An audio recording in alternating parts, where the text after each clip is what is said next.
Chris here, and welcome to my channel, and welcome to my reading vlog for the Roll of Reads Readathon. So I'm doing something new in March, and I am doing a vlog for each of my individual TBRs for the readathons that have set TBRs in the month of March, and this is my TBR for the Roll of Reads. So here is my TBR. I've got this for recently acquired. This is set or published in the 1980s. I believe I'm reading this for favorite genre. I think this was a random color generator, and this is pretty cover, so very excited to check these out. I'm checking in because I've actually done some reading, and you all in this vlog are going to get a little bit extra from me because I have read Dark Sun and The Lightning Path, which are books 4 and 5 in the Bamboo Kingdom series, and Wingbearer and Wingborn in the Wingbearer Saga series. So I thought I would just group them here. So let's start with the Bamboo Kingdom. So Dark Sun is book 4 in the Bamboo Kingdom series, and I gave this one 3.75 stars. And then the Lightning Path, which I was reading for the prompt, is book 5, and I gave it 4 stars. This is a series that follows 3 pandas who are separated at birth, don't know that the other 2 exist. There was a great flood that really affected all of the pandas in the Bamboo Kingdom.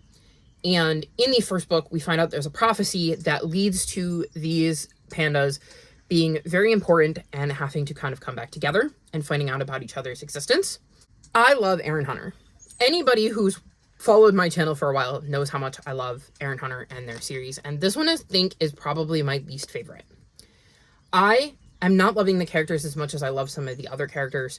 I'm not loving the storyline as much, but I do think it's intriguing. I obviously enjoyed book 5 more than I enjoyed book 4. And I'm definitely curious to see how it's going to wrap up because there's one more book. I believe it comes out next week, maybe? Book 6 gets released. So I'm hoping I can get my hands on that in April because it's a hardcover. I'm not buying the hardcover. I have the rest of the series in paperback. So I have to hope my library gets it and then I can get access to it so that I can wrap up this series. But I've enjoyed following Rain, Leaf, and Ghost on their journey as they discover their destinies and learn more about each other in the world and what is going on. And I think some intriguing things are in motion to kind of set up the end of the series, and I'm curious to see where it goes. So while it is not my favorite Aaron Hunter series, I am enjoying it and am looking forward to seeing the conclusion. And then I read Wingbearer and Wingborn. I gave this one 4.5 stars and this one 4.25 stars, and I was reading Wingbearer for the prompt. So this follows Zuli, and she ends up getting raised by mythical bird spirits. And she really loves being in the great tree and connecting with all of these birds and getting to see their souls come in and leave as they get reborn. Although she does wonder how she ended up there and where her family is. And then one day something happens and bird spirits stop showing up, and Zuli and her friends realize something is going on in the greater world. And Zuli is one of the few beings there that can venture out into the world to find out what's going on. So she, along with her guardian owl, Frowley, set out to discover what is going on and go on this grand adventure that takes her places she never expected to go and allows her to learn things she never expected to learn. And I really enjoyed my reread of this. I have read this before, but I needed to reread it because I had forgotten so much and I wanted to continue the series. So I absolutely adore Zuli. I love the way she views the world and how she does not let the characters she interacts with and the things she learns change who she is. I love how much love she has for birds. I've gotten into birds in the last year or so. So I really, truly do appreciate that. And I love the little band of people she draws to her and who help her along her journey. The reason that this one gets 4.25 stars, because this is obviously a continuation of her journey, is because I wasn't quite as invested in the story. And I don't know if you can tell, but it took me a minute to realize that the illustrator had changed. So we're going to do it like this. This one was illustrated by Tenny Isaaconian, and this one was illustrated by Grace Com. And as you can see, very similar, like you can tell they're the same characters, but very different art styles, and I wasn't as into this art style as I was into this one. I think the coloring on this one is much prettier. And I think that was definitely a factor, but I'm still enjoying the journey. I'm enjoying the characters. This one leaves on a huge cliffhanger. Like a huge cliffhanger. So, very much looking forward to book 3 whenever that comes out. Hopefully it won't be too long or too far in the future, because I now want to know what happens. And I am definitely loving the series. Very glad that this readathon gave me an opportunity to do a reread and to catch up on it, even though this wasn't on my TBR, but I thought it made sense to kind of talk about them together, since I did read them both, and I wouldn't have been able to read this one if I wasn't reading this one for the readathon. So very much enjoyed these. So I would definitely recommend this if you're looking for a middle grade fantasy that has a very strong female main character who manages to kind of draw people to her and go on a quest to find out what is causing damage in her world. So that is the update I have for you right now. I obviously still have 3 whole books to read, and at some point I will read one of them and check back in with you. So I am back because I have finished Kiki Kaleri Conquers a Curse, and I gave this 4.25 stars. I quite enjoyed this one. In this series, we follow Kiki, who is dealing with some anxiety and kind of loses herself in drawing and accidentally brings a mythological world to life, and has to enter the world to help the inhabitants survive the villain she created. In this one, the Crows, which was the group of orphan kids she had created to battle against the villain in the first book, come to get her because the river has disappeared, and that means there is no water, and it's because of a curse on the land, and they need Kiki's help to break the curse. This one was a lot of fun. I liked seeing Kiki in a better place with her anxiety. She's definitely grown in that regard and is starting to learn how to manage it, which I think is important, and is definitely a journey that most people with anxiety go on at some point, is recognizing they have it and starting to learn how to manage it. I wish I had had this book as a kid, because getting to see that viewpoint of how bad the anxiety was in book 1 and seeing the steps she has taken to start to manage that in book 2. And while she still struggles, it's not perfect. It's not like a magic wand and she's all of a sudden better. Just seeing that she's made at least baby steps would have been so important to me as a, middle grader and a teenager who was dealing with anxiety. So I love that there is that rep. In this series, I really liked the adventure in this one.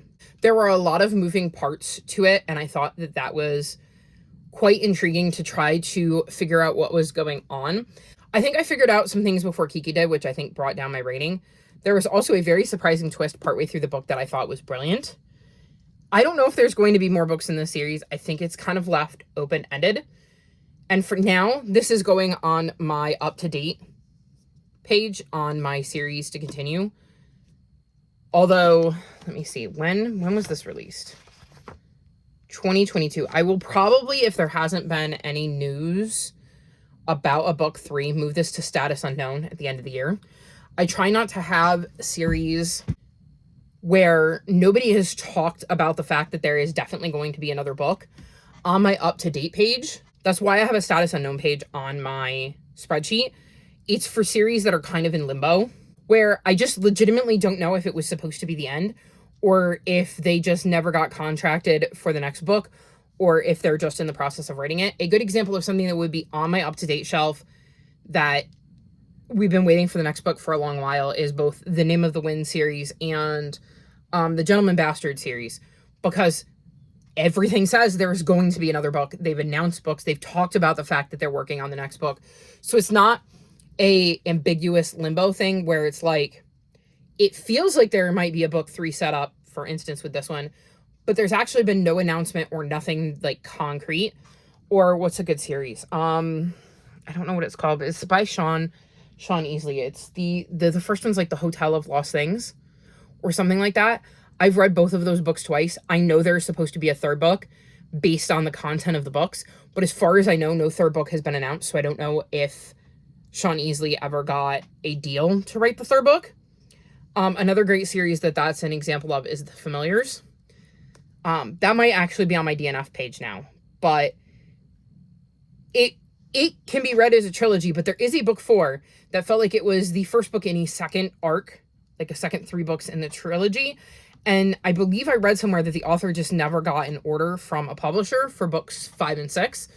So that would be the kind of thing that might be on there. So I think if there's nothing that indicates a sequel by the end of the year, I will probably put it on my status unknown page, because the ending is ambiguous enough to make me feel like there could be a third book, but that doesn't mean that the author is going to write it or has an idea in her head specifically right now. And I think it is open-ended enough that she could write another book, she might not, so I'd rather have it there so that I can remember to check. Because if I put it on my finished page, I'm not going to check.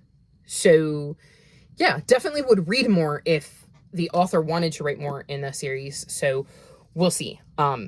Either way, I've enjoyed both of the books. The series feels complete because one of the things that the author does really, really well is write the story in a way where there's not loose threads. It's not like one of the other books I'm going to mention, C.C. Rios, where you can tell that there's an overarching story.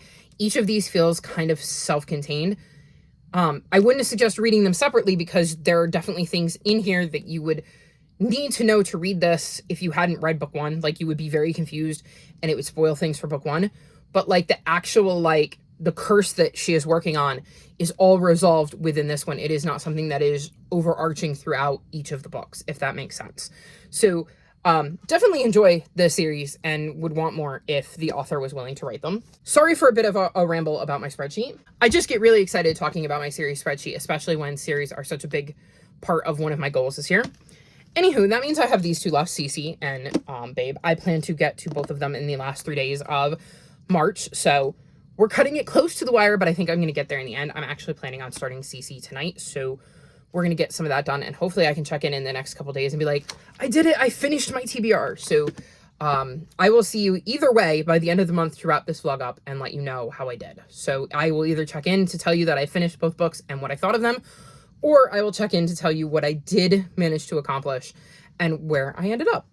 So we are back, and because it is now officially April, that means it's time to wrap up my Roll of Reads vlog, and I can tell you I did indeed finish all my books. So I read Babe, and I was reading this for set or published in the 80s, and I gave this 5 stars. I had such a good time with this.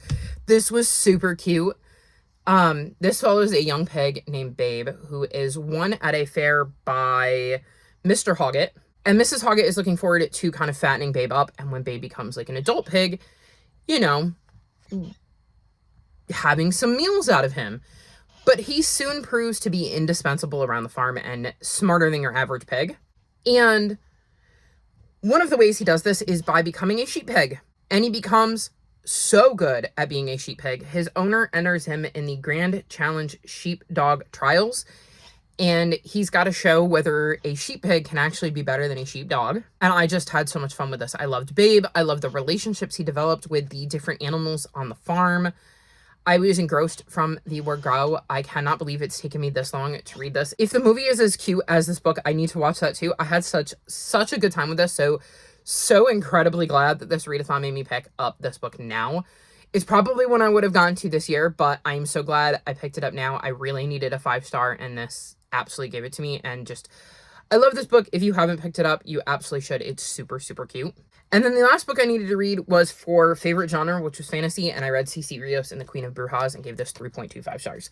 This was the third and final book in the C.C. Rios trilogy, and in this series we follow C.C., who has been warned to stay inside at night during certain times of the year. I'm trying to remember the description for the first one, which is hard because it's been a while since I've read it. And her sister ends up getting stolen by, I want to say it's like a creatura or a bruja, something like that.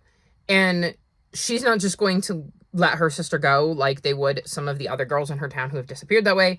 So she goes after her to rescue her sister and learns a lot about the world.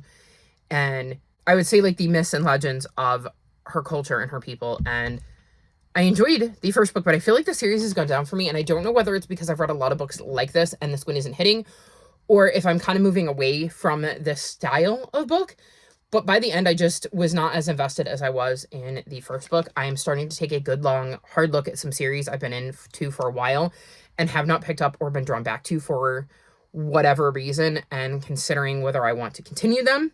I did not like the way this ended. I think I liked most of the book and thought it was a good solid, like 3.5, maybe even 3.75 stars. And then the ending made me drop it a bit because I did not like the way the book chose to end. And I think it could have gotten 4 stars if it had done the opposite of the thing it chose to do. So that kind of disappointed me because I think that would have been such an interesting way to end the book. I understand why it didn't, but I also think that the story would have been better had it done so. And I obviously can't tell you what that is because, well, spoilers. But I'm glad to say that I finished it and at least I know what the story was and how things wrapped up. I think this is something middle graders could love, so I plan to unhaul all 3 books. I own all 3, so I see no reason to keep them because I can't see it being a series I reread. But I'm glad that I finished it, and it definitely had some elements I liked, and I do think it would be good for middle graders. I just don't think it's working for me because, like I said, I don't know if it's I've read too many similar things to this that in my head I'm comparing it and it's not living up to some of the ones I really, really loved, or whether it's a burnout thing on this specific type of book right now. Like maybe I've just read a lot of them. I don't know, but the fact that the ending was not something that jived with me definitely did not help the reading. But I have finished it, and like I said, it is a good series, just maybe not one that directly appeals to me. So that was my Roll of Reads TBR. I had a lot of fun. I managed to get to all of the books I wanted to get to, and, you know, found a new favorite out of it. Can't complain. I caught a couple of series up, I believe, because I caught up CC. Well, I finished CC, and I believe I caught up Kiki. And The Lightning Path, I believe I read for this TBR, and that would have caught me up on Bamboo Kingdom for a few days anyways, because book 6 has just recently come out. So it set me up to be ready to finish that series. So this was a very successful Roll of Reads. I definitely would like to participate again next year, and I really do kind of want to add a prompt to my TBR board where I continue playing. So keep an eye out for that in the future.